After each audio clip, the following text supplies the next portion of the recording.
on a roll, proving how fierce an opponent of racism they are. Here's what they want the Vermont legislature to do. 7 House Democrats and Progs are sponsoring H406, promoting racial and social equity and economic opportunity and cultural empowerment. Leading the testimony last week was Susanna Davis, Executive Director of Racial Equity and Chair of the Governor's Task Force on Racial Equality. The bill would create the Vermont Department of Cultural Empowerment and Economic Advancement, which would implement a statewide cultural empowerment and economic advancement network of 4 community empowerment centers located around the state. It would create a new treasury fund to finance the new department, estimated at $10 million a year. Then there's the companion bill H96, sponsored by 10 Democrats and Progs, that would create the Truth and Reconciliation Commission Development Task Force to begin the process of dismantling institutional, structural, and systemic discrimination in Vermont, both past and present.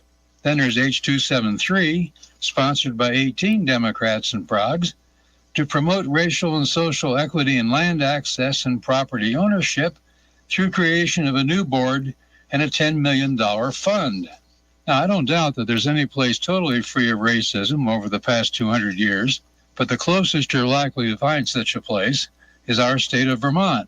Read these bills, and you'd think this was 1950s Mississippi or apartheid South Africa. This is John McClory. Thanks for listening. Help our bird friends this winter with a trip to Guy's Farm and Yard store nearest you. Black oil sunflower seed is a favorite, plus plenty of others that'll attract your favorite birds. Guy's carries bird feeders of all types, too. For your pets, come see all the pet toys and pet accessories available for your best furry friends. Pet beds, too. Stock up on super efficient, clean, burning wood pellets. Family-owned Guy's Farm and Yard stores in Portland Street, Morrisville, Ferry Street, Montpelier, Taft Corners, Williston, and Fairfax Road in St. Albans. They have what you need. Northfield Savings Bank is proud to sponsor WDEV at 90. Whether you're a builder, a maker, or a doer, at Northfield Savings Bank, we are proud to be the bank for Vermonters and Vermont businesses. Find out more about us at nsbvt.com. Member FDIC, Equal Housing Lender. In March's Vermont Biz, we profile Lisa and Roland Groenveld, the innovators behind South Burlington-based OnLogic, with facilities in Taiwan, the Netherlands, Malaysia, North Carolina, and current plans to build a $50 million corporate headquarters. This dynamic couple has truly found their niche in the world of industrial computers. We also examine the banking and insurance industries in Vermont, including stories on inflation and the economy, as well as updates on the decrease in workers' comp rates for the 6th straight year. A Vermont Biz feature story making the case for community-scale forestry underscores the potential benefits of staying small, and a feature on a new approach to expanding the marketing and selling of Vermont-made products is sure to create a buzz. Finally, our 50th anniversary celebration continues, with prominent Vermonters weighing in on the most significant events of the last half-century. All this and more is in the March issue of Vermont Biz, celebrating 50 years of serious business, serious news. For a subscription, call 802-863-8038 or go to vermontbiz.com. The Brady Farkas Show is produced and funded by WDEV and the Radio Vermont Group. We welcome listener feedback. Email your comments to wdev@radiovermont.com. The teams you care about. When you think about the Patriots' needs this offseason, look for one trait: explosiveness. The stories that matter to you. I'm not convinced that Ben Shungu, that he's not the league player of the year. This is your home for New England sports. Bobby Dahlbeck playing third base this year? Now that is interesting. This is the Brady Farkas Show on WDEV AM, FM, and WDEVradio.com. What's up, everybody? Brady Farkas Show here on a Thursday on WDEV AM and FM and WDEVradio.com. A full show Thursday, all 90 minutes, right up until 7 o'clock. Then it's Jazz with George Thomas for an hour. Then it's high school basketball playoff action. It is the Division II girls semifinal. Winner goes to the Ship. Loser goes home. Lake Region against Williamstown. Brent Curtis will be on the call there. 8 o'clock, 8:15 with the tip-off. Ton to get to today. So we were going to be joined by Vermont native and longtime NASCAR pit crew member Rick Pigeon. He's now going to be with us tomorrow. So Rick Pigeon is going to join us tomorrow. but we have an unbelievable guest today in his place. 16 years, an NHL veteran, the current assistant general manager of the Calgary Flames, the first place in the Pacific Division Calgary Flames. Craig Conroy is going to stop by.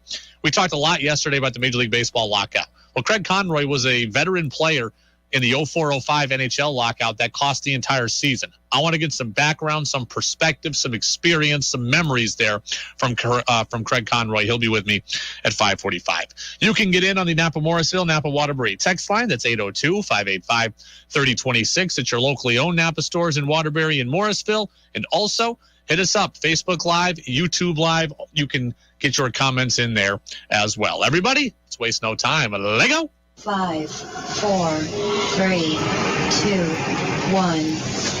And here we go. And the opening thoughts on the Brady Farkas Show were brought to you by Sticks and Stuff and by Swanton Lumber, Vermont's most complete locally owned home center with locations in Enosburg, Derby, Middlesex, St. Albans, and at Swanton Lumber.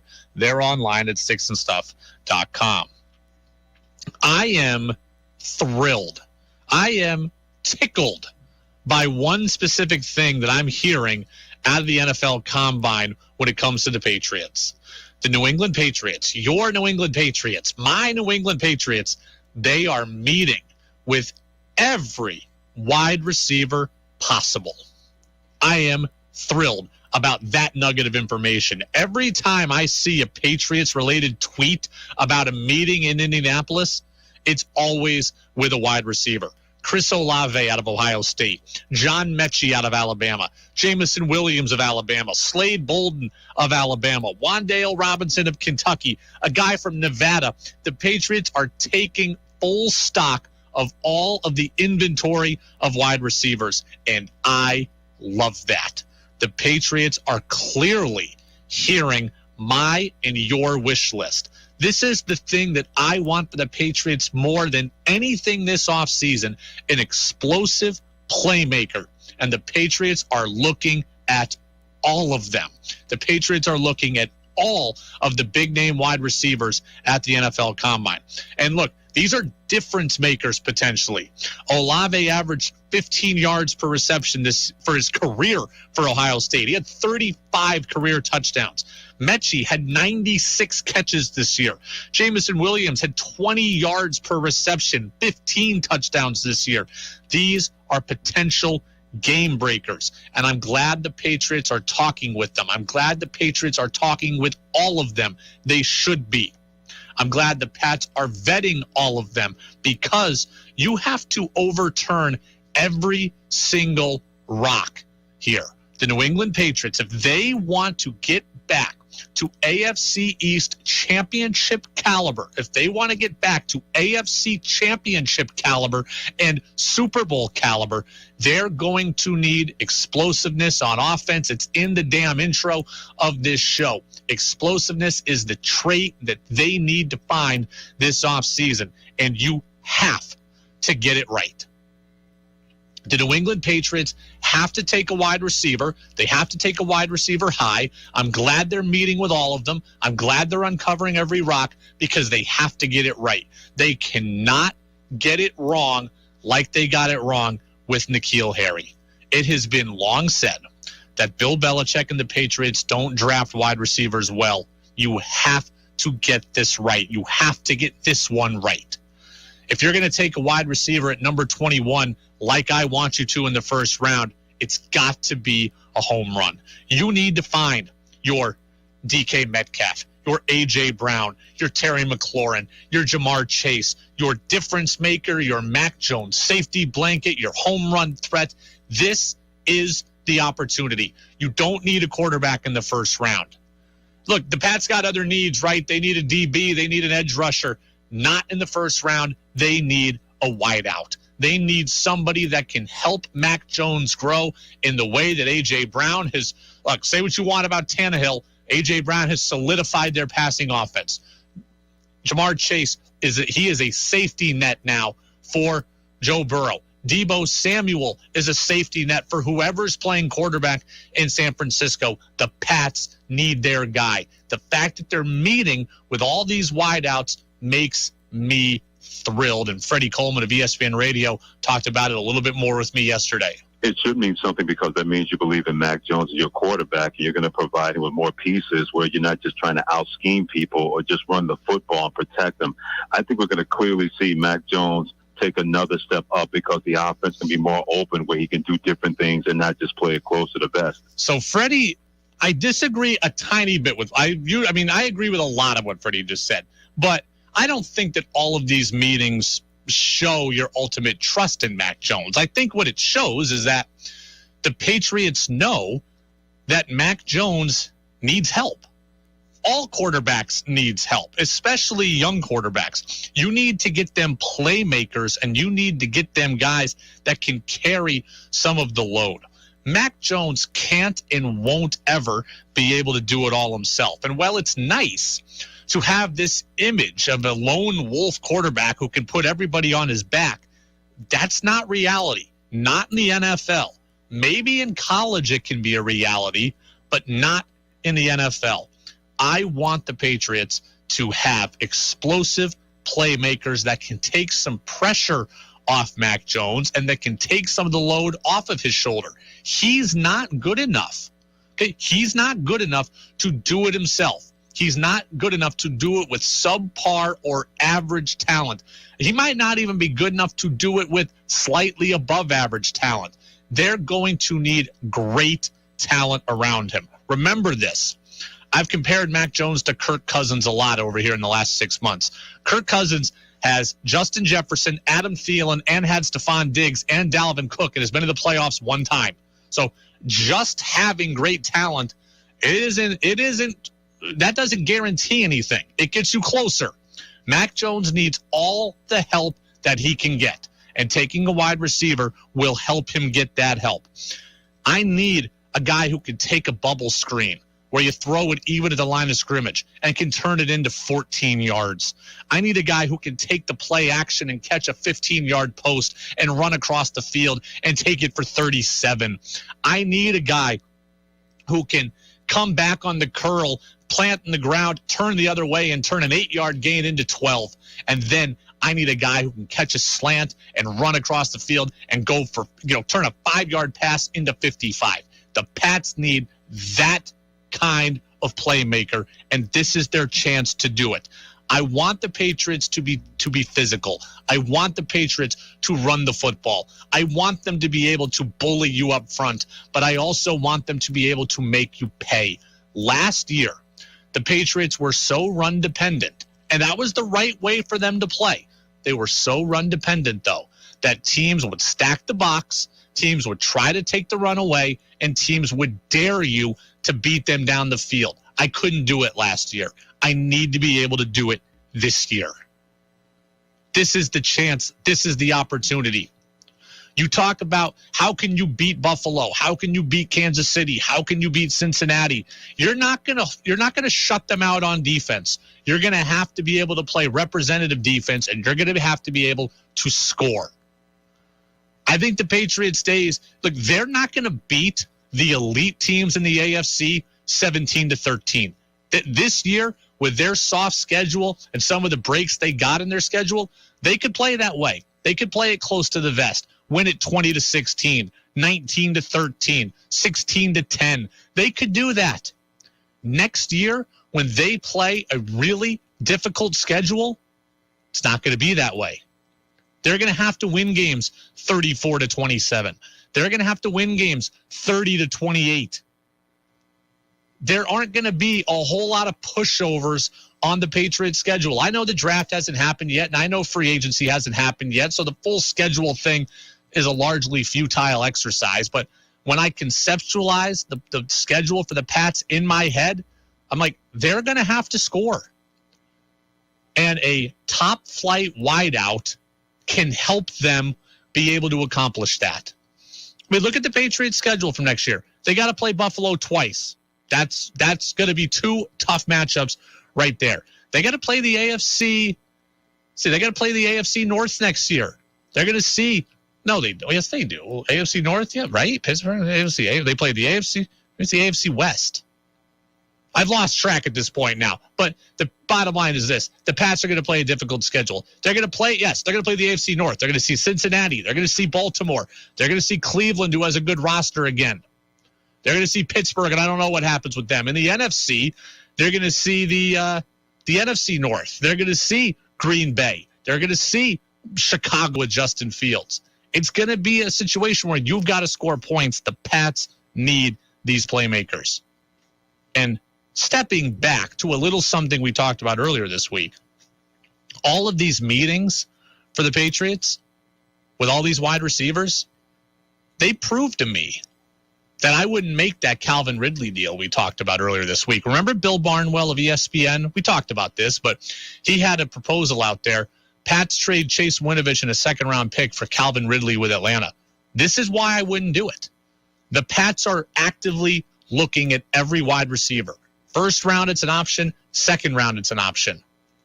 I'm going to take a wide receiver somewhere in my first two picks. I want it to be one, but they better take it in the first two. I don't need Calvin Ridley for 1 year at a cost, both monetarily and pick and player-wise, when I could go get my own, what hopefully turns into a stud in the first or second, who I have for either 4 or 5 years. It's the Brady Farkas Show on WDEV, AM and FM, and WDEVradio.com. Ralph over in New York says the Patriots are not good enough to win the division, but maybe in a couple of years, only if Belichick is still there.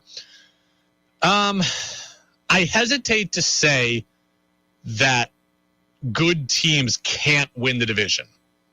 I hesitate. I don't think the Patriots are as good as the Bills, 100%. But if Buffalo gets injured, if the teams that Pats play get injured, the NFL, man, a lot of fluky things can happen. On paper, they're not as good as Buffalo. They need to address a lot of deficiencies on paper if they want to be in the conversation with Buffalo. I'm with you there. Fluke things can happen all the time in the NFL to aid a team in doing something special. Patriots need, the bottom line is the Pats are meeting with receivers, and that's a really good start here to the offseason. We're still a couple of weeks away from free agency. We're even further away from the draft, but I like what I'm hearing, at least on where the Patriots' eyes are tuned into. It's the Brady Farkas Show on WDEV. Travis says, hockey, now you're talking my language. Well, that's right. We're going to talk with, get this, Craig Conroy is going to stop by the show. 16 years he played in the NHL. He's now the assistant general manager of the first place Calgary Flames. They're taking on the Canadiens tonight, by the way. He was a part of the lockout in 04-05 that cost the NHL its entire season. What are his memories of that as we spend a lot of time talking about baseball? Craig Conroy's next on DEV. Sotheby's Honey, producing pure Vermont honey right in Morristown. Locally owned by veteran Zach and his brother, they offer high-quality bees, queens, raw honey, comb honey, and honey wedding favors. Sotheby's passion for bees doesn't end there. They also have bee education, pollination, beeswax products, and services. Sotheby's Honey, supporting the Elmore store and other general stores like it. Located at 323 Churchill Road in Morristown or at sotheby'shoney.com. Do you want to learn more about the free market perspective on important public policy issues affecting you, your work, and your community?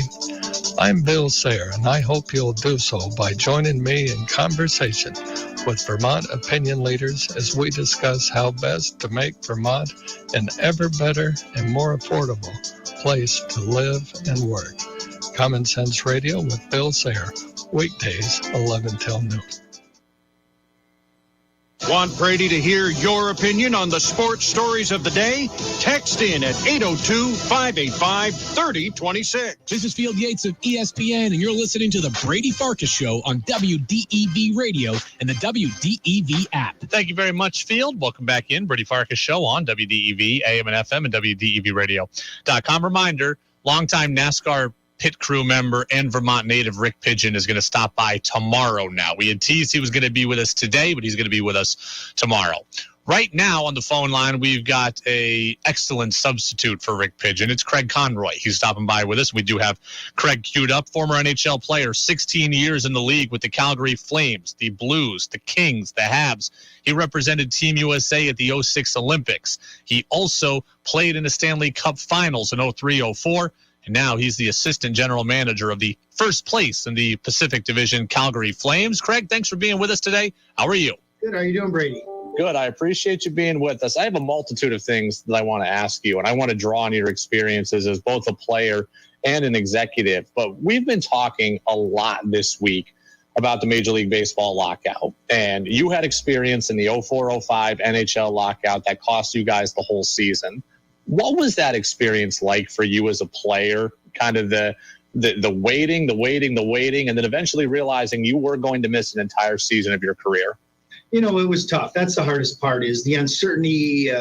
As players, all we want to do is play. We're optimistic, and we were hoping it's going to get done. We knew going in, though, Bob Goodnow kind of explained, this is going to be a long one. This might be, we're digging in, they're digging in, and we don't know how it's going to get settled or when it's going to get settled. But as a player, you're just hoping, okay, maybe tomorrow, maybe the next day. And then as time rolls along, and then finally the cancellation of the season after Christmas, it was late December, that was hard. That was really hard. It's because all we want to do is play. And, obviously the fans aren't overly excited. Nobody's happy with the situation, to be honest. We're talking so much about what the impact of a lockout is on baseball.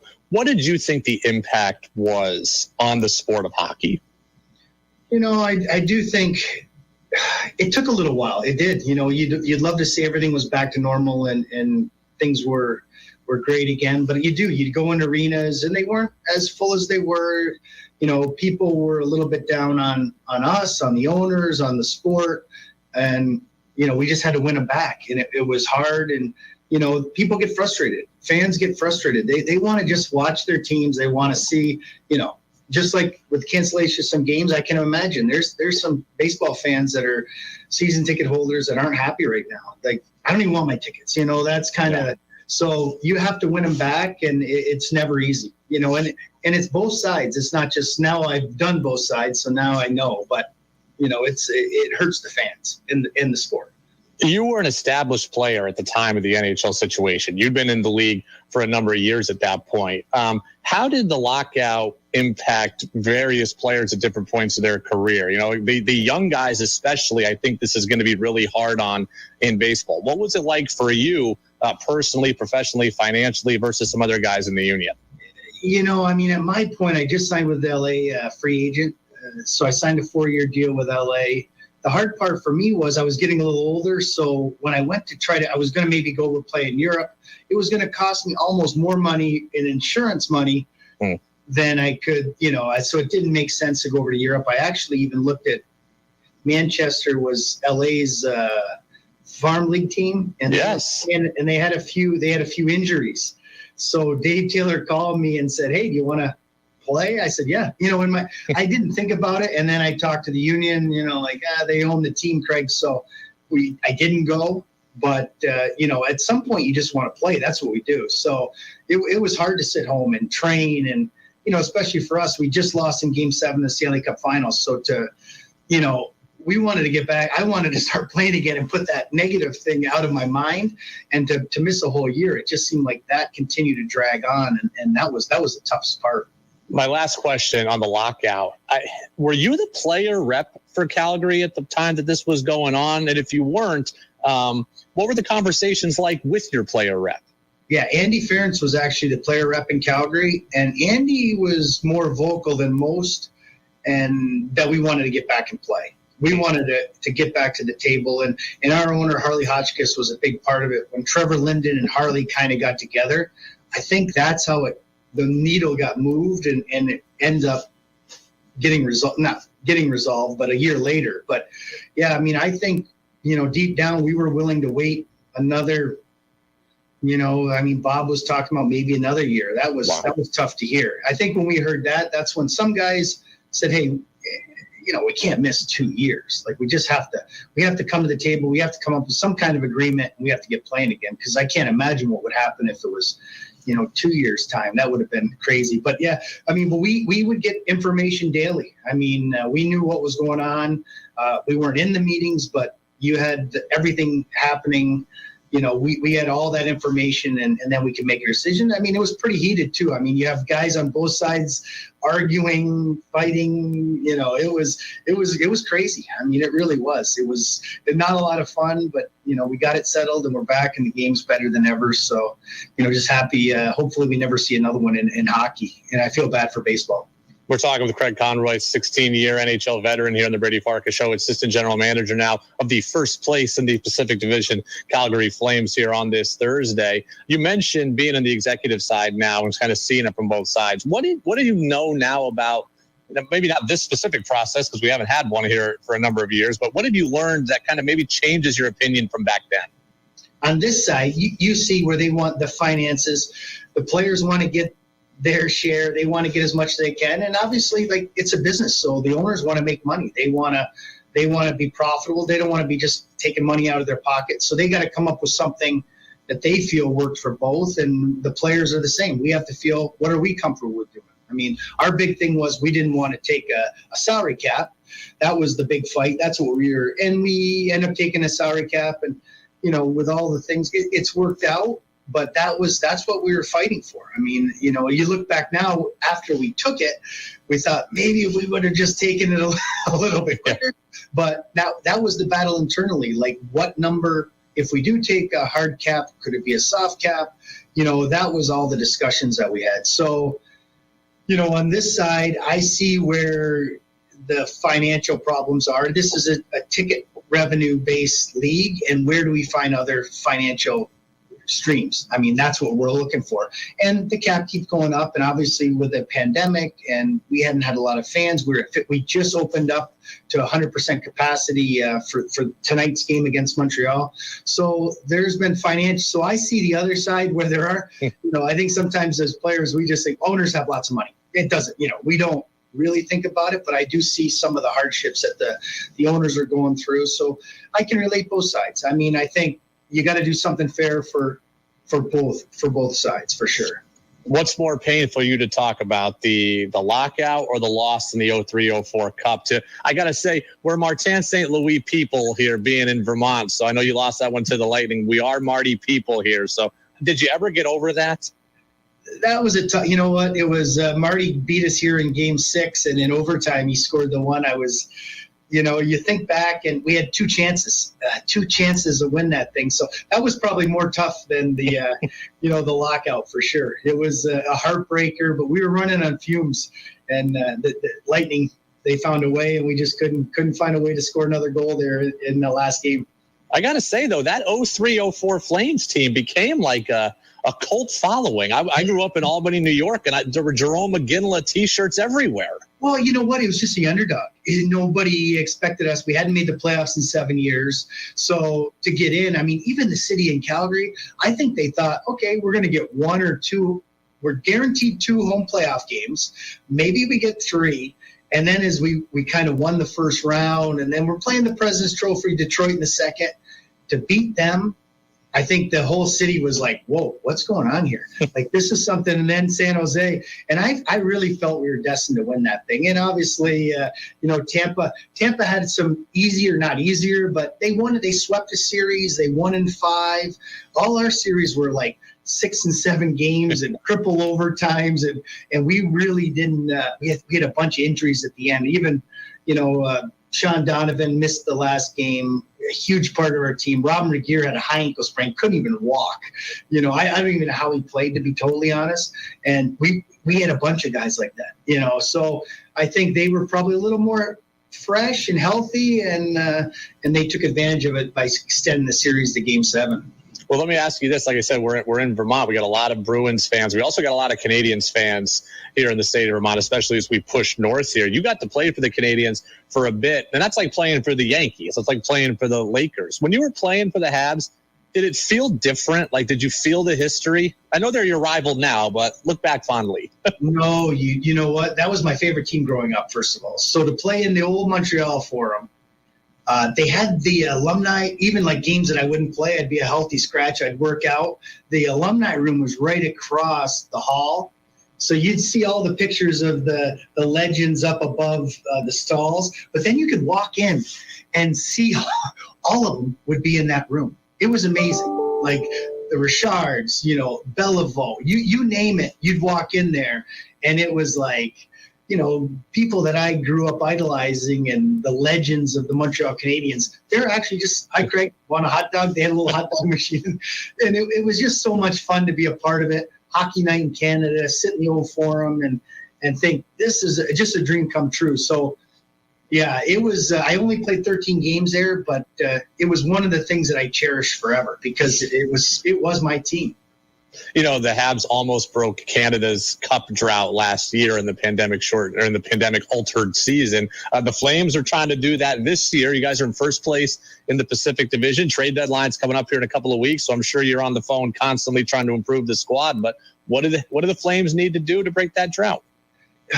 It's such a hard thing. It's that, this regular season's so hard and we have a busy schedule coming up. But, it's really when we get in there, we just have a belief that we can do it. And I think this team believes in itself. Daryl's done a great job. He's even keel.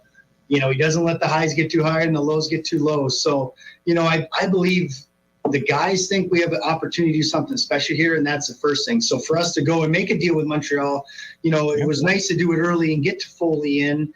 And, with 5 goals already in the first 7 games, it's kind of paying dividends. Knock on wood, you want to keep that going. But, for us, if we feel like we can make our team better and improve and help this team get a chance, because that's been my goal is to bring the cup to Canada, even though I'm American/Canadian, when we almost got it in 2004 and then after the lockout, Edmonton went. I was kind of jealous, even though I was in LA at the time. I was like, I don't want to see Edmonton bring the cup to, Canada. And now being back here, the goal is to bring be the team to bring the cup back to Canada. So I think our guys are in a good spot. Goaltending's been great. The depth, everything's good. I mean, but we still have a lot of work to do just to get to the playoffs. And then I know once we get there, everything's a clean slate and it's a real grind. Well, an exciting rest of the season ahead, and certainly right now things looking up for the Calgary Flames. Craig Conroy, assistant general manager, 16 years as a player, represented Team USA at the 06 Winter Olympics, so a great career in hockey, and hopefully maybe there's some hardware to go on that ring finger this year for you. But won't get ahead of ourselves, but Craig, we'd love to do it again sometime and appreciate all the perspective. Thanks so much. Thanks, Brady. Anytime. Really appreciate it. No, I appreciate it as well. Craig Conroy, 16 years in the league and now an executive on first place team, the Calgary Flames, taking on the Habs tonight. And there's a lot to digest there. Look, there's the great stories. I mean, my God, talk about having hot dogs with the Richards and everybody, all the legends of the Canadians. That story alone I thought was awesome. There's the remembrance of the 03-04 Cup final loss, Game 7 against Tampa, but also the information on the lockout. That's part of out to him specifically because I wanted perspective. Somebody who had gone through the lockout and just what it was like. He said they were actually willing to sit out 2 years potentially. And the union eventually did start to crack, but he says we were pretty solid. I don't know what's going to happen with baseball, but there's the perspective of what it's like from somebody who went through it. It's the Brady Farkas Show on WDEV, AM and FM, and WDEVradio.com. I'll have a little more reaction to that on the other side of the national news update. But when we come back, CBS News Update, and then there's a report out that says the Bills might be interested in signing Gronk this offseason. As a Patriots fan, how would you feel about that? I'm actually pretty okay with it. I'll tell you why. That's next on WDEV. 96.1 WDEV FM Warren. 96 W243 AT Barry. 98.3 W252 CU Montpelier. AM 550 WDEV Waterbury. This is CBS News on the Hour, sponsored by Dell Small Business. I'm Matt Piper in New York. More sanctions and more talks. Ukrainian and Russian officials sat down for a second time, reaching an agreement to be sure civilians are able to evacuate the war zone safely. This as Vladimir Putin is praising the actions of his soldiers.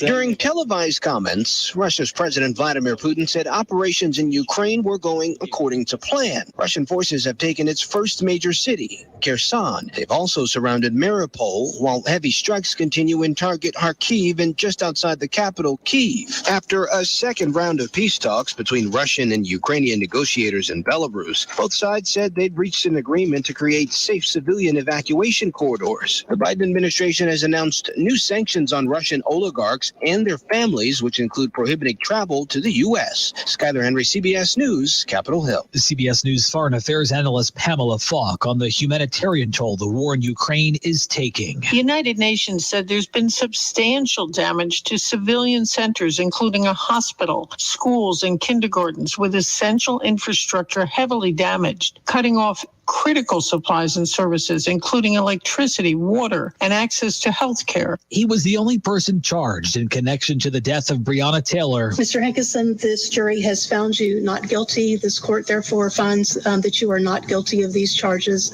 You are free to go and your bond will be released. But there from a Louisville courtroom where Brett Hankerson was cleared by a Kentucky jury, found not guilty of the charges that he endangered the lives of neighbors when he fired shots into Taylor's apartment 2 years ago. To Silver Spring, Maryland, where a neighbor's doorbell cam caught the moments an apartment complex exploded this morning, causing a fire. 10 people are hospitalized and several others remain unaccounted for. Authorities have not yet determined a cause. The CDC says more than 90% of the U.S. population is in a place with low or medium COVID-19 community levels. This as the NFL becomes the first major American sports league to scrap COVID protocols. Pointing to encouraging trends in COVID cases and hospitalizations and evolving CDC guidance, the National Football League has sent a memo to the 32 teams announcing the suspension of COVID protocols. That means an end to the league's mandatory surveillance testing of players and staff, and no more social distancing or face masks at team facilities. However, each team must have a facility to accommodate anyone who reports symptoms that require testing. Jennifer Kuiper, CBS News. The Dow lost 97 today. The Nasdaq was down 214. S&P losing 23. This is CBS News. Dell Technologies advisors are here with the right Windows PC and tech solutions so you can stop at nothing for your customers. Call an advisor today at 877-ASK-DELL. A start to a simpler experience with Windows 11 Pro. As temperatures start going down, you should go up to your attic and protect your comfort with Knopf insulation, available at Sticks and Stuff and Swanton Lumber. Adding rolls, bats, or loose fill insulation can keep your house warmer in the winter and cooler in the summer and save you up to 20% on energy bills. Sticks and Stuff and Swanton Lumber in Middlesex, St. Albans, Enosburg, Derby, and Swanton. Sticksandstuff.com. Sticks and Stuff and Swanton Lumber. We've got the right stuff for you. Hi, this is Dave Caterino, and I'm a hospice and palliative registered nurse at Central Vermont Home Health and Hospice. I'm also a longtime resident of the Mad River Valley and an avid skier. I am thrilled to share that Central Vermont Home Health and Hospice is hosting the 34th annual Chez Henri Cup on Saturday, March 5th at Sugarbush Resort. An entry fee of $40 gets you access to our timed ski race plus one raffle ticket. Additional raffle tickets are $40 for one, 3 for $100, and 5 for $150. We'd like to thank our many local businesses for donating some great prizes to our raffle, and to Lawson's Finest Liquids for being our event sponsor. Register to race and to buy raffle tickets online at www.cvhhh.org. We thank you for your support, and we look forward to seeing you on the slopes on Saturday, March 5th. We all know that Vermont is a place like no other. Join host Ricks and Gary for Vermont Viewpoint, weekday mornings from 9 to 11, as he celebrates what makes Vermont so unique and special.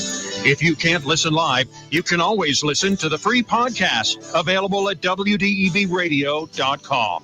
Brought to you by the Warren Store. Funky, friendly, and almost world-famous WarrenStore.com. The Vermont Viewpoint podcast at WDEVradio.com. The Brady Farkas Show now has an interactive text line, so reach out now at 802-585-3026. Now it's back to the Brady Farkas Show on WDEV AM, FM, and WDEVradio.com. Welcome back in, Brady Farkas Show, right here on WDEV, AM and FM, and WDEVradio.com. Reminder, full show tonight, all the way up until 7 o'clock. And then at 8 o'clock, we've got coverage of Vermont High School basketball on the girls' side. D2 semifinals, Barry Auditorium winner goes to the Ship on Saturday. Lake Region taking on Williamstown. Thanks to Craig Conroy for stopping by, the longtime NHL veteran and the assistant general manager of the Calgary Flames. Travis says on the Facebook Live feed, a lot of interesting thoughts there and perspectives regarding a lockout from Craig. And I was fascinated. I was absolutely fascinated. I think next week we're going to have another big hockey guest on, actually. And this person, if we book who I think we're going to book, and we're working on it, they also have experience during the lockouts. We can ask them questions as well. I just want as many perspectives as I can. And I'm going to get to this Gronk thing real quick here in a minute, but there is something that I wonder about whenever the lockout ends. When the lockout ends, whether it is in 2 weeks or 2 months, or we miss the entire season, I really am curious, what is the relationship going to be like on a human level between the players and the owners? We know that collectively the players and owners are going to have bad blood with each other. That's going to continue. No matter how this deal goes, the players and owners are going to have a bad deal, or are going to be upset with each other. But when you are an individual player, how are you going to feel when your owner is at camp? Does your owner even show up to camp? Does your owner even talk? Does the owner avoid the team all year? I'm going to be very fascinated with that. Some players, I imagine, are probably going to be fine. Some players, I imagine, are probably not going to be fine. And that's going to be a storyline to monitor. And I asked Tom Caron, Red Sox insider over at Nesson, just a little bit about it yesterday. These are athletes. These are guys who at the end of the day go out on the field to represent their team and their fan base and their city and their ownership. And so I don't know if this is easy. I mean, a professional, the lawyers go back to their sides and shake hands and say, job well done. We got the best deal we could get. Let's get on with it. I'm not sure every player comes back from it that easily. Yeah, I don't know. Now, we see this a lot, right? Players go to arbitration, and players hear about how their teams feel about them, and they hear their players talk. They hear their ownership, or rather their general manager, say why the player isn't worth X amount of dollars. And eventually, they have to go to work, and they have a relationship. So players are able to compartmentalize, but when the Red Sox show up at camp, what are the players thinking about John Henry? Number one, I would think you're part of the bad guys. Two, you didn't step up to try to stop this. You wanted to suppress our earnings. You actively wanted to crush us. We're your earners. We're the reason for your wealth, and you wanted to crush us. Some players will get over that quickly. That's just a business, no big deal. Some players will probably feel like you tried to hurt my livelihood. You tried to hurt my chance to make money. And I don't know that it's going to be easy for everybody. I'm fascinated to see what the relationship is like when this whole thing ends. All right, so Brady Farkas Show on WDEV, AM and FM, and WDEVradio.com. Interesting question here for Patriots fans. Simply put, Napa Morrisville, Napa Waterbury text lines open. How would you feel as a Patriots fan if Rob Gronkowski played this season for the Buffalo Bills? Simple question. You're a Patriots fan. How would you feel if Gronk, who's going to the Hall of Fame and who's going largely because of what he did with you, how would you feel if he went and played for your division rival? 802-585-3026. And if you're not a Patriots fan, imagine what it would be like if you were in their shoes. Because I want to take some real crowdsourcing on this one. Surprisingly, at least surprisingly to me, I would actually be 100% okay if Gronk played with the Bills this year. Usually I don't think that I would. I'm so passionate about my team that a lot of things feel like an affront to my team. I like to defend my team a lot. Not in this case. If Gronk played for the Bills, I would be just fine with it. There's an article out there, Tim Graham of The Athletic, who covers the Bills, saying that the Bills might be interested in Gronk this offseason. I would be okay with it. While the two sides are rivals, while they're in the same division, it wouldn't bother me. And I think I'm surprised myself that I feel that way, but it would not bother me. Lou Merlone, WEEI radio host and former Red Sox infielder, it would bother him. it's one thing for like Brady and Gronk to do their things in the NFC in Tampa Bay because it just felt like it was a different part of the world. You know what I mean? It was a different conference. Yeah. But the crap in your backyard and have to play twice a year, Gronkowski, a tight end for the Buffalo Bills. Yeah. So Lou Merlone says it felt different when Gronk and Brady were in Tampa, and I will give Lou this. He's right. Tampa does seem like a world away. It's a world away. It's in the lowest almost the lowest portion of the country. So it's 2,000 miles away. It's a different conference. It's a conference that you don't play hardly ever. So it does. But it wouldn't bother me if Gronk went to Buffalo because I really am a sucker for the going home narrative. Not every athlete wants to go home. Not every athlete wants to play where they grew up, but some do. And if Gronk wants to play in front of his parents, in front of his brothers, and in front of the community that he grew up in and the stadium he grew up going to, I'm not going to hold that against him. That's a special opportunity. He gave us a lot of special memories. He provided us with a lot of fan memories. If he wants to make one for himself, I have to be okay with that. I am a sucker for going home narratives, for going back to where you started narratives, and I am a sucker for guys ending their career on romantic high notes. I like when things are wrapped up in bows, and I like when things are tied up nicely. John Elway winning a title in his final game. I like it. Peyton Manning winning a title in his final game. I like it. If Tom Brady had retired after last year, after another title, the 7th of his career, I would have liked it. A guy like Derek Jeter, who ended his career at Yankee Stadium with a walk-off single to right, which we've seen him hit that single so many times in his career, it was romantic that it was the last one. Kobe Bryant getting 60 in his final NBA game.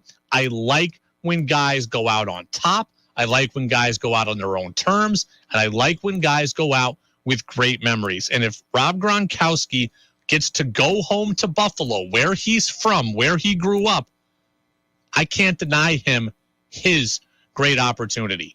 I can't do that. It would be selfish of me as a Patriots fan to deny Gronk that opportunity. Look, he said all along he doesn't want to play with a quarterback other than Tom Brady. I think playing with Buffalo would be the only thing to get him out of that thought process. So I don't think this is Gronk just trying to ring chase with a really good team. I think this is like, you are the only one that means enough to me to break what I've said. And that shows you just how special it would be to him to play in Buffalo if he chooses to go there. I get why the Bills are interested in him. We haven't heard yet if he's interested in Buffalo. But if he is, and if he wanted to sign there, I would be 100% okay with it.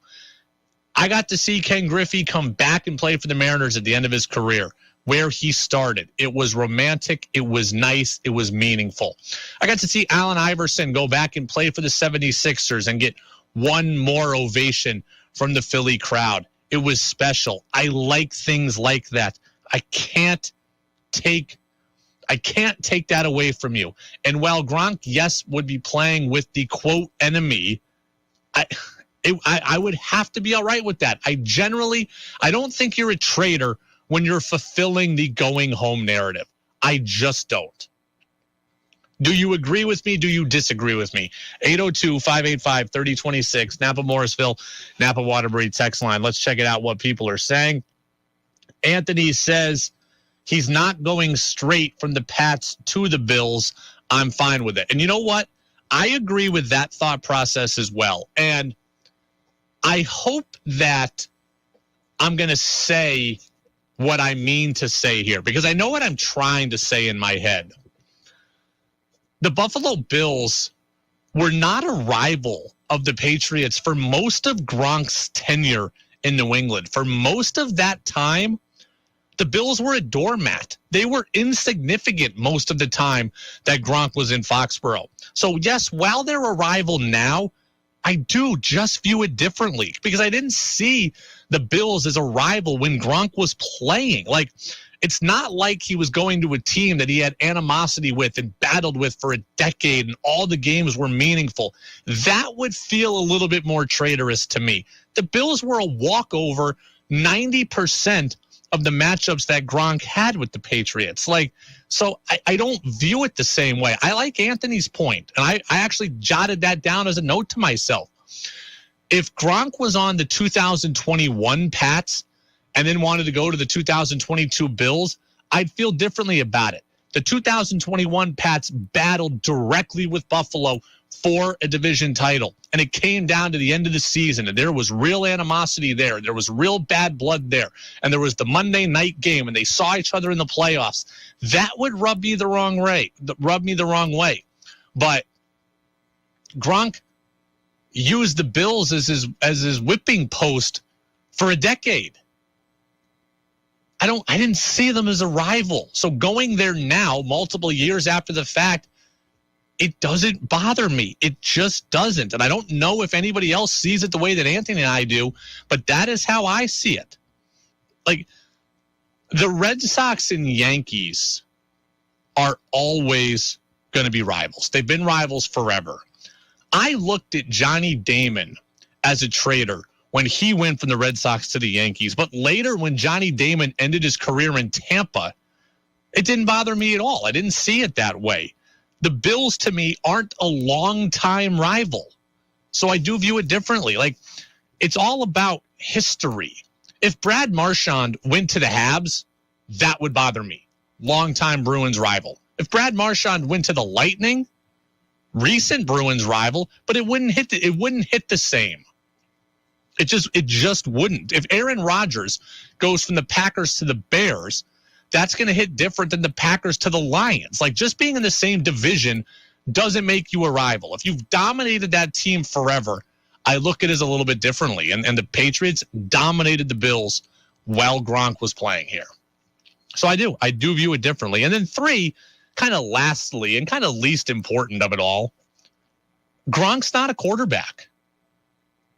Gronk's not a quarterback. I look at quarterbacks differently. The quarterback is the face of the franchise. And even though Gronk's a Hall of Famer, he's not the face of the franchise. He never was the face of the franchise. He means a lot. I don't hold him to the same standards. If Tom Brady wanted to go play for the Bills, I'd notice it. I'd look a little differently upon it.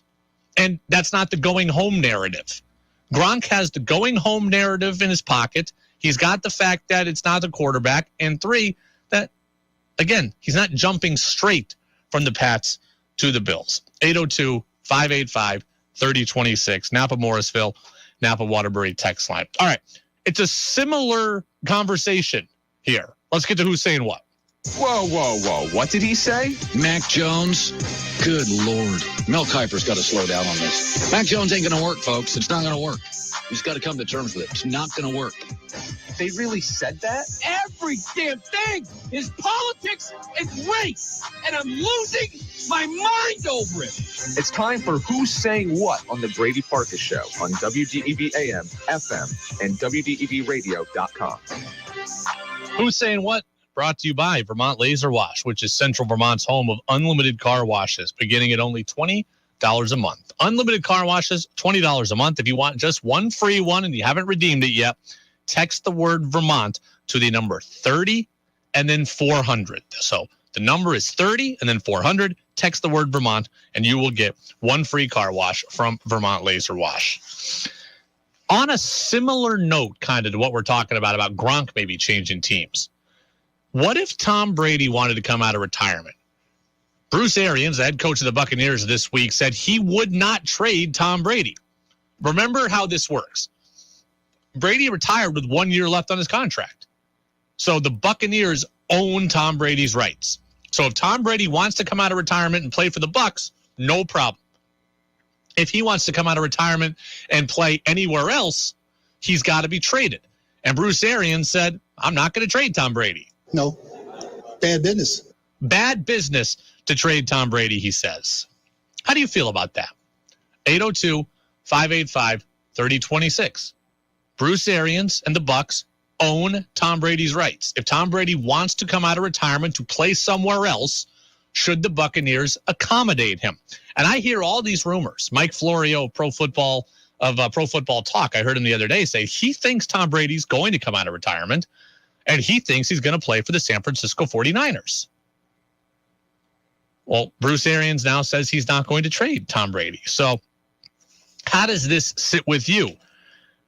For me, first and foremost, I hope and think that that's probably just a strong front being put up by Bruce Arians. Like, that's a message to other teams saying that if you want Tom Brady, you better provide something valuable. Like, I don't think that Bruce Arians just wants to sell Tom Brady off for a 7th-round pick. Remember the Patriots got like a 6th-round pick for Gronk? Like, they had to do this too.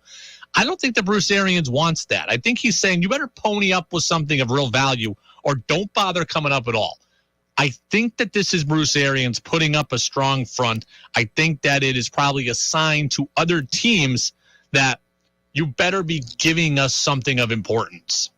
I think it's a little bit of gamesmanship right now saying, I'm not going to trade Brady. And if you want him, you better come wow me.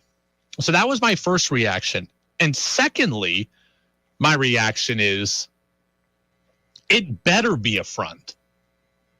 It better be a front. I know this is a business, and we always say that you can't do business with your heart, but I really do think that Bruce Arians owes Tom Brady.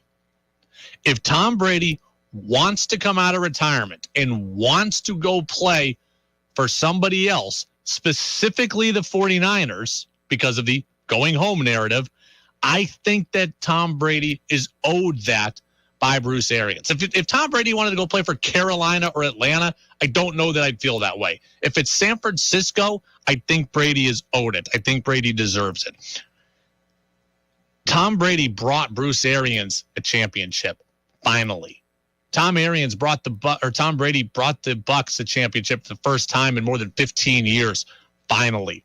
Tom Brady's put a cap on Bruce Arians' career and has made the Bucs organization relevant again.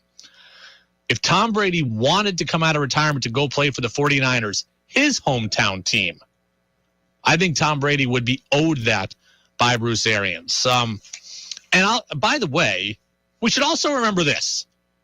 Jason Light is the general manager of the Buccaneers. Bruce Arians can say whatever the hell he wants. Jason Light can do whatever the hell he wants. So if Jason Light wants to trade Brady, he can, and Arians has nothing to do about it. But if Brady does come out of retirement, the only teams I want to see him play for, one is the Bucs because that's who has his contract rights, and the other is the 49ers. For the same reason I said about Gronk, the going home narrative. Brady grew up there. His family's there. His mom has been sick. She's better now, but she's out there. He's got a sister out there. If Tom Brady wants to play, I think he should play for the Bucs, or I think he should play for the 49ers. I'm not interested in seeing him play anywhere else. Tom Brady, to me, does not become a martyr for a championship. I don't want to see him be a ring chaser. Like, hey, I'll go and just kind of step up and play with the Colts. Or, the Titans were close, I'll go play there. Or, we'll see if I can do it. I'm not interested in that. That would kind of cheapen Tom Brady's legacy to me. Tom Brady's whole career has been about outworking people. It's been about crafting. It's been about molding. It's been about building. And if Tom Brady just goes to join any old ready-made championship team, I'm not interested in that. That would cheapen his legacy to me. Go in San Francisco, that is going home. Maybe they're also a title contender, but that is going home. I would be okay with him going there. Anywhere else but there in Tampa, I'd look down upon. But Bruce Arians, in my opinion, if Brady wants to go to Tampa, Bruce Arians and the Bucs owe it to him. He is the reason that you are relevant. So 802-585-3026, Napa Morrisville, Napa Waterbury. Text line, Facebook Live, YouTube Live is open as well. When we come back, I want to talk a little bit about what's happening to Russian athletes and a specific subset of Russian athletes. I think there's punishing Russia, which is deserved, and I think there's going too far. And I think this is going too far. That's next on the Brady Farkas Show on DEV. Gambling took so much away from me. I lost money, friends, So much loss, I knew I could never get it all back. But thanks to recovery, Dad, dinner. I did get back the things that matter most. Coming! For free 24/7 confidential counseling, call 1-800-522-4700 or go to problemgambling.vermont.gov. A message from the Vermont Lottery. Even when we can't be together, Vermonters know we can count on community. Now more than ever, we need to invest in that community. When you invest in Vermont with the Vermont Community Loan Fund, you're investing in Vermonters. Vermonters working the land, growing local food. Vermonters growing local businesses and creating quality jobs. Vermonters building community, one affordable home at a time. And Vermonters educating and caring for the next generation of Vermonters. The Vermont Community Loan Fund's impact investors are investing in equity, access, and opportunity for all Vermonters. A Vermont that lives up to its promise. A Vermont for all Vermonters. Join us. You can invest in Vermont with the Vermont Community Loan Fund. Learn more at investinvermont.org. That's investinvermont.org. You could unlock more cash than you realize from your home's equity with a cash-out refinance today. In the last year, average home values have gone up nearly 20%. And with Rocket Mortgage, you could unlock thousands in less than 3 weeks. But you've got to act right now before rates go up. So when you're looking to unlock the cash in your home, Rocket can. Call 833-8-ROCKET today or go to rocketmortgage.com to get started. Rates current as of 12/12/21. Call for cost information and conditions. Equal housing lender license in all 50 states and MLSConsumerAccess.org. Number 3030. Call 800-490-1233 for disclosures and cost information. Wait, aren't these all charitable donations? At Magda's Tax Prep, every person counts. Better not have to file for an extension. She needs new auditors to maximize returns on her family time. On itemized deductions. Hey, can someone help with these 1099s? Indeed can help her hire great people fast. I need Indeed.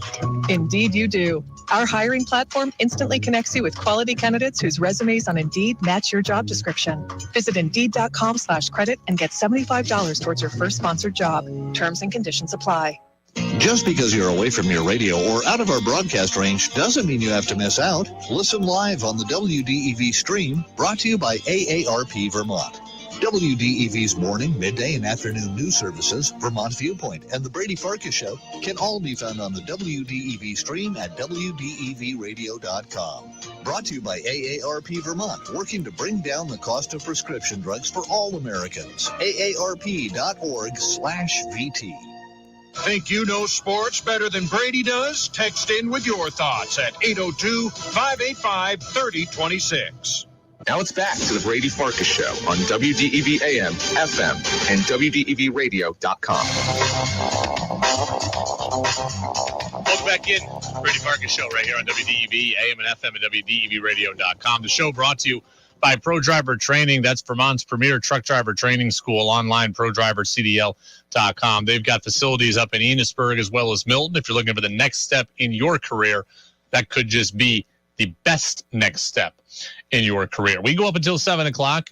George Thomas is hanging around here. He's got Jazz with George Thomas coming from 7 until 8. And then at that point, we've got the pregame show for girls basketball at the Berry Auditorium. Lake Region in Williamstown on the girls' side, semifinals. Winner moves on to championship Saturday. Bryn Curtis will be sitting courtside. So, again, we'll look forward to that game at about 8:15 with the tip-off.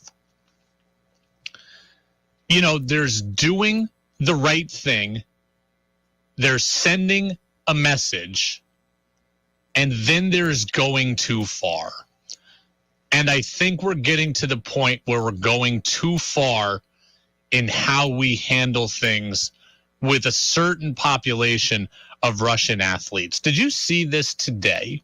802, this is a serious conversation, so I'm going to take a serious tone to it, but I'm passionate about this.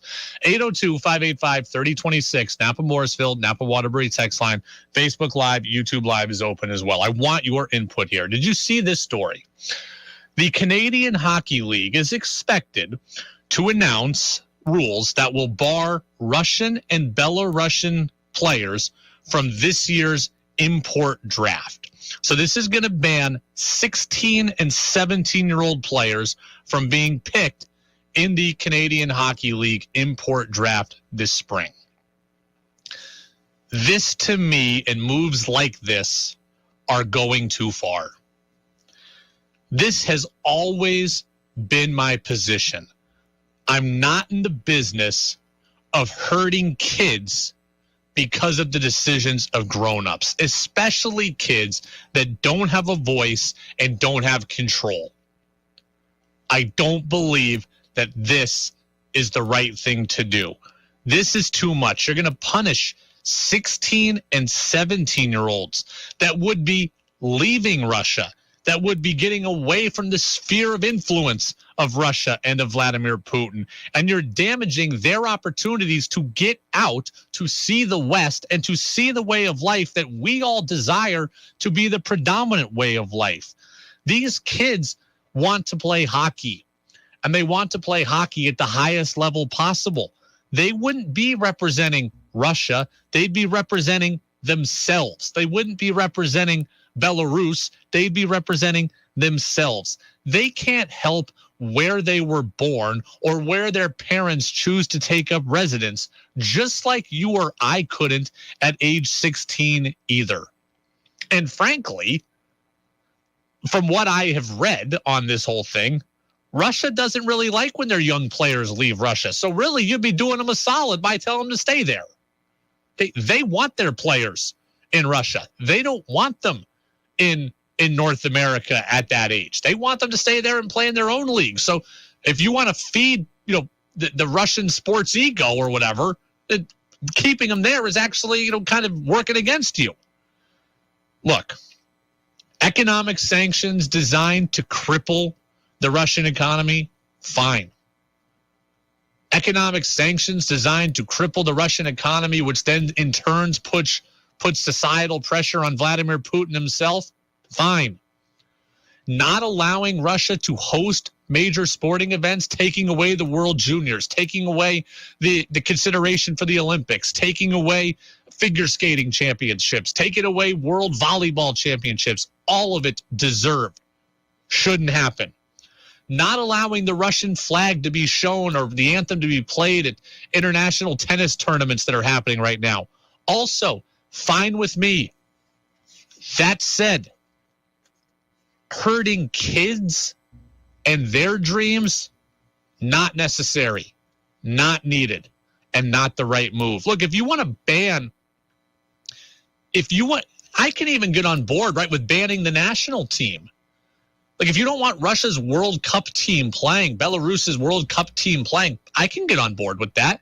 28, 30-year-old guys, 28, 30-year-old girls, I can get on board with that. The national team being barred from play in certain sports, I can get on board with that too. I can't get on board with banning 16 and 17-year-old individuals that are not representing Russia.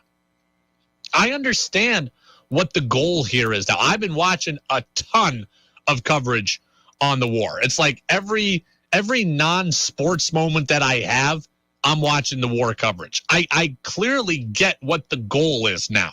The goal is to isolate Russia. It's to embarrass Russia and Belarus. You want to show you have no ties to Russia. I get all of that.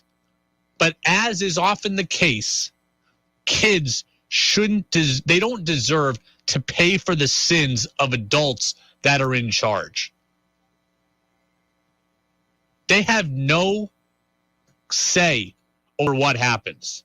They have no control over what happens. And not every 16 and 17-year-old that would be drafted in the Canadian Hockey League draft or any other league that might take a similar stance, not all of them are Putin defenders and war supporters. And we just don't know.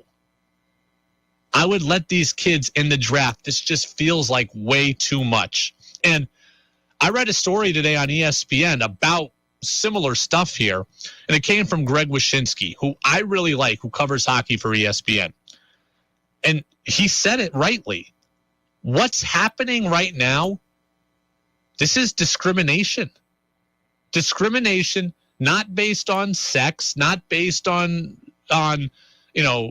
gay or straight, not discrimination based on gender, but discrimination based on where somebody was born or where somebody lives. And We're supposed to be a society of inclusion, and we've spent 2 years talking about inclusivity among all sectors. And here you are. You want to ban 16 and 17-year-olds just because of where their birth certificate is. That's discrimination. That's not right. These 16 and 17-year-olds, they didn't start the war. They didn't plan the war. They didn't choose to go to war. They're not serving in the war. And I don't know this for a fact, but I would bet that a large number of them don't support the war. Because all I've heard about in this coverage is that young people are far more against the war in Russia than older people are. There's doing the right thing, there's sending a message, and there's going too far, and this is going too far. This isn't the national team. This isn't the Russian flag or the Belarusian flag on display at the national level or the international level. This is individual kids who want to play hockey, who want to come out, who want to come to the West. And if Russians and Belarusians want to come see the way that we live and what we believe to be the best way to live, I don't think it's right to bar them from that. 802-585-3026. Your thoughts, Napa Morrisville, Napa Waterbury text line. No thoughts on that, apparently. Not one text on that segment. Is that too heavy for people to talk about? Do you not agree with me? Do you did you think that the topic shouldn't have been talked about? I'm curious because I got 4 or 5 texts on individual wide receivers at the NFL Combine. I got 4 or 5 texts from you all on that. I got nothing on what here I believe to be a human interest sports story. I had Travis tell me he was pumped I was talking about hockey earlier, and nobody's comment. I am surprised. I still think it was a good story. I still think it was worth talking about. It's still something I'm passionate about. Obviously, very different situations, but when it came to Stony Brook being kicked out of the America East tournament, I said the exact same thing, didn't I? Kids with no control shouldn't have to pay for the decisions of adults. It's the same thing here. Obviously, much different circumstances and much greater stakes. But the same general principle holds true. Kids should not be the fall guy for somebody in government where they live. So again, 802-585-3026 and the Facebook Live and YouTube Live feeds are open. Now we'll get back to football, and I'm sure we'll generate much more text here. So back to the NFL Combine. We started off the show talking about the Patriots and talking about the Pats meeting with all the wide receivers at the Combine. Well, Tom Curran of NBC Sports Boston, love him, Patriots insider, he's got a specific vision of the kind of wide receiver the Patriots need. And he says they need a dynamic slot receiver. So if you can get that kind of guy, i.e. Julian Edelman, i.e. Wes Welker, Danny Amendola, players like that, even Brandon Cooks, what they have right now are slow, smart technicians. Hunter Henry's fine. Jonas Smith, I think, will be fine. Kendrick Bourne, Jacoby Myers, they're fine. Yeah. But they need somebody electric. I don't disagree with Tom Curran. I don't disagree with him. They need a great slot receiver. I just think the Patriots already have the answer there. And I think that answer is Jacoby Myers. I am a huge Jacoby Myers fan. I understand he's not Deebo Samuel physically. I get that. But I think he does exactly the job that the Patriots need him to do. He's a restricted free agent this year. I think the Pats need to bring him back. He does everything they need at that position. Jacoby Myers gets open. And that is the number one job of a wide receiver, is to get open. Jacoby Myers does that. And even when there was lesser talent on the Patriots, Jacoby Myers still found a way to get open. When Cam Newton wasn't a great accurate passer, Jacoby Myers still found a way to get open and get his hands on every ball. He is very, very good. He gets open. He gets past the chains. He catches everything. He can be a safety blanket for Mac Jones. He does everything that I want him to do. Curran's right. Patriots do need a slot receiver. They've already got the answer, though, as far as I'm concerned. They've already got that. What the Patriots need at the wide receiver position is what we were talking about earlier. Someone who is an outside threat, someone who has that explosiveness, someone who has the athleticism to play outside the numbers, who can win a one-on-one battle on the edge, who can stay outside, far left, take a slant, take it to the house. That's what the Pats need. They need a guy who can be a recipient on play action deep, get behind the defense. When you stack the box, they need a guy who can get vertical, 30-yard post pass, boom, we're gone. That's what I'm looking for. A guy who can get over the top. And if I get that guy, he's going to open up more of the underneath stuff for my Jacoby Myerses. He's going to clear things out for me. The Patriots already are pretty good at what we call playing in a phone booth, right? Playing in tight quarters. They run the ball well. They've got Myers. They've got Bourne, guys that play near the line of scrimmage. They've already got those guys. I need a guy who can get us to a different level, make us good at a different level. I want to open things up for my guys near the line of scrimmage. Getting another slot guy, that's just going to congest the line of scrimmage or up close even more, is it not? If the Patriots come out next year and they want to run the football and they get a slot guy and they got the tight ends and they got Aguilar, who's not going to beat you all the time over the top, teams are still going to be able to get physical and stack the box on you. And they're going to dare you to throw it over the top. I need the guy that makes them pay for doing that. I want to be good at every level of the offense. I want them to be able to run the football. Harris and Stevenson, I like that duo already. I want them to be able to win in the underneath. And that, to me, Jacoby Myers is already there. Intermediate, Hunter Henry, Jonnu Smith, Kendrick Bourne. I can already do that. Now I need the guy who seals the deal up top. That's who I'm drafting, and I'm pairing with Aguilar. And I can clear some space underneath. Tom Curran wants another slot receiver. He wants that to be your big get. Well, that big get just clears, just mucks everything up. I'm not interested in that. If you're asking me what kind of shifty little athlete I want a shifty little running back. I want a third running back who catches out of the backfield. I keep hearing about the Patriots bringing back James White. I love James White. He's a great guy, a great human. He's 30 years old. He's coming off a violent hip injury and serious surgery, and he's missed 13 weeks and won't have played since last October. I'm not interested in bringing back James White. If you want a small, diminutive player that can win in space, go get me a shifty running back. That's what I would look for. I need you to draft me a wide receiver that gets vertical, that takes the top off a defense, that makes you pay.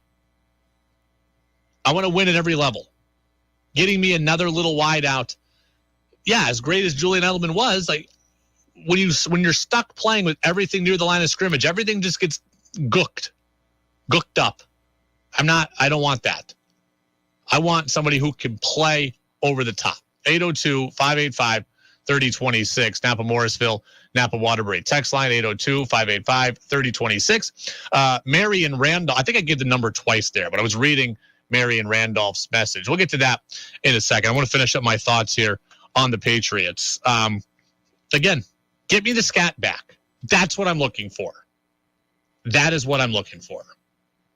I just think the big play wideout is the biggest need that the Pats have. That's the big play wideout. Slot receiver, you've already got one. Jacoby Myers is good enough. He's excellent. He catches everything. Doesn't matter the quarterback. He gets open. Doesn't matter the quarterback. And he'll be more open if teams have to worry about the over-the-top threat. So Mary wanted to get in on the Russian athlete story, and I appreciate that, Mary. Mary in Randolph Center. She says, you've given me something to think about and formulate an opinion with regards to young Russian athletes and should they suffer the consequences of their government's decision. all athletes, I don't think all athletes are absolved, but specifically these young ones, I do. 35-year-old Russians playing in the World Cup, representing their nation, wearing their nation's flag, I can get on board with them not playing. Russia not being allowed to play at the Olympics, I can get on board with some of that logic too, probably. But 16-year-olds that aren't representing their nation, that are just trying to make it for themselves, that one I can't get on board with. And look, I only bring this up because I was in the story I was reading earlier.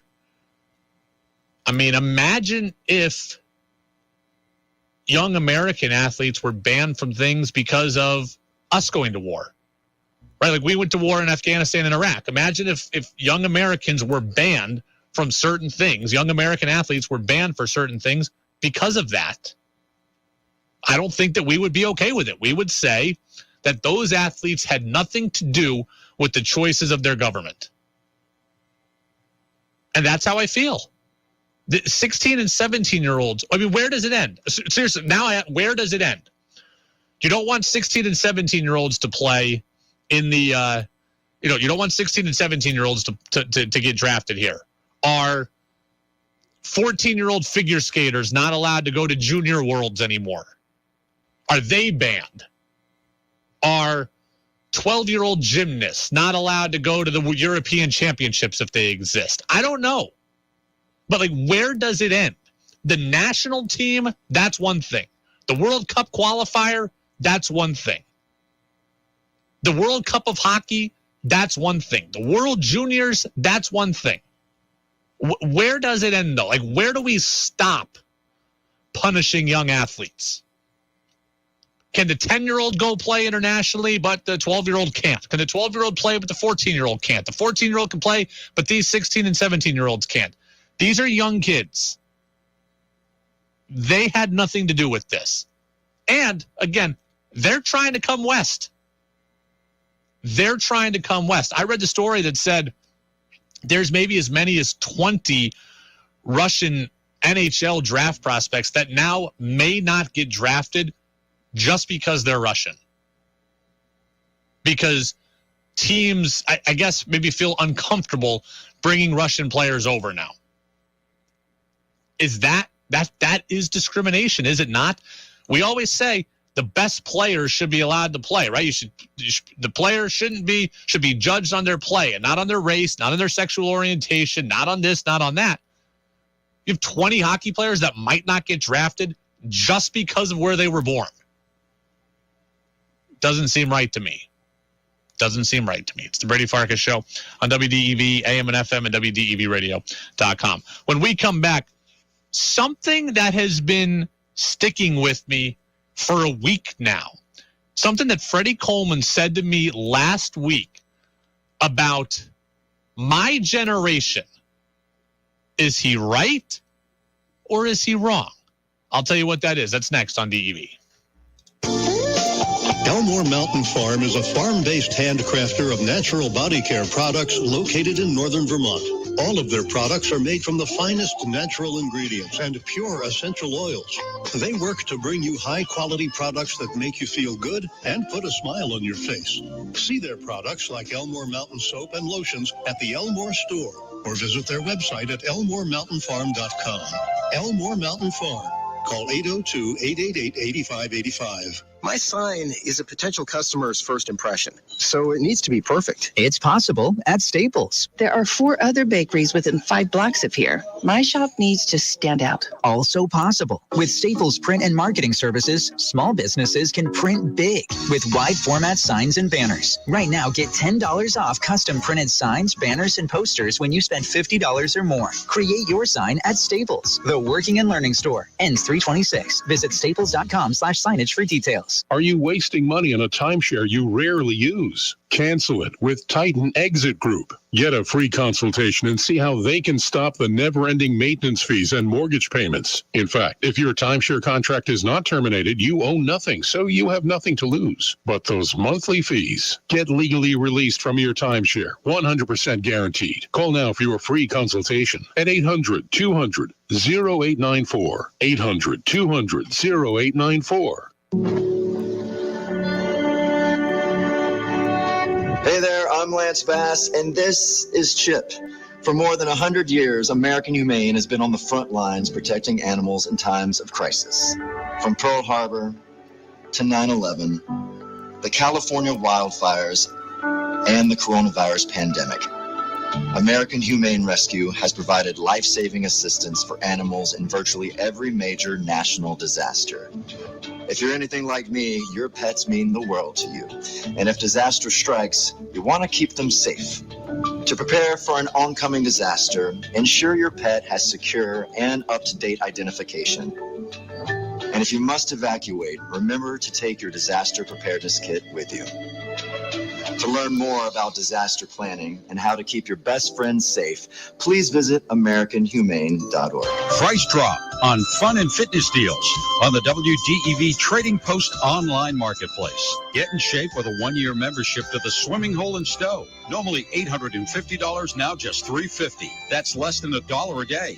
A Twin City Family Fun Center $50 gift card is half priced at $25. And a 1-year individual membership to Modio Rec and Randolph is just $150. Check out all the deals on our website at WDEVradio.com. Your chance to be part of the show is on the text line at 802-585-3026. Now it's back to the Brady Farkas Show on WDEV AM, FM, and WDEVradio.com. Welcome back in. Brady Farkas Show right here on WDEV AM and FM and WDEVradio.com. High school basketball will come up 8 o'clock with the girls' semifinals at the Berry Auditorium, Lake Region in Williamstown. We've also got Jazz with George Thomas. George is milling around outside here waiting for his spot, coming up at 7 o'clock until 8 o'clock. Something has been just sticking with me for over a week now. Over a week. So last week I talked to Freddie Coleman of ESPN Radio, and I asked him about the Patriots and how they've handled things with J.C. Jackson. Remember, J.C. Jackson is a free agent, and the Patriots, according to Jackson, had not reached out to him, have not still reached out to him yet at all this offseason. He's getting a little antsy, and he's getting a little jumpy. And I asked Freddie just kind of about that. Like, should a player need to be reached out to? Here's Freddie. And I know it's a different generation, that they always want to be in touch with their team. If they're not in touch with their team, then all of a sudden panic kind of sets in, especially when you love playing for an organization or playing in the National Football League. But you got to realize that's the way, unfortunately, things are going to be done in an adult situation. You know what? I've been thinking about that for a while. I don't agree with what Freddie's saying there. I don't think that this is a generational thing. I think this is an age and experience thing. I don't think, this generation needs everything to be cuddly. This is an age and an inexperience thing. Think about this like dating. Okay, think about this dating analogy. If you're 16 years old and you've never really dated before, you're analyzing every little thing, aren't you? Every little move or lack of move matters to you. Do you remember those days? Why didn't they call me back? They put this emoji in the text message instead of that emoji. Why didn't they want dessert at dinner? Do they just want to get home and they don't really enjoy being around me? They didn't text me right when I woke up. They didn't text me right when I went to bed. They took too long between the text messages. They took too long between the calls. They said they would call me and they didn't. When you're 16 years old and dating for the first time, all of those things are important to you and all of those things matter to you. You don't have the experience to know that they're not that big a deal. A million thoughts go through your head. Now fast forward the other way. How many of you are in your car right now listening and you're 40 years old, you're 50 years old, you're single, and you're dating? Well, guess what? When you're 50 and dating, you've been to the puppet show and you've seen the strings. You know what it is. It's not that big a deal. You know what the big picture goal is. You're going to let all the little stuff slide, and you're done worrying about every little thing, and you're done micro-analyzing every little thing. That stuff just doesn't matter to you like it did before.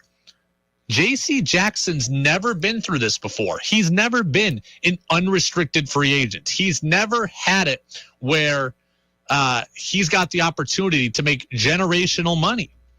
Every day that he's not reached out to by the Patriots and every day that he's not approached, I think that is concerning to him. I think it is worrisome to him, but I don't think it's a generational thing. I think it is just an age thing and an experience thing. He's never been through it. So to him, it's like, what am I supposed to do? When are they supposed to reach out? How should they reach out? What should they say? Do they go to me? Do they go to my agent? But I just played for Bill for 4 years. Am I not allowed to call him first?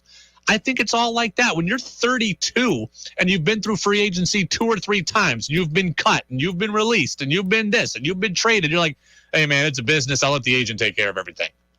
I'm not going to worry about it. I'm going to go on a beach somewhere and I'm going to wait and they'll call and I'll know what I need to know.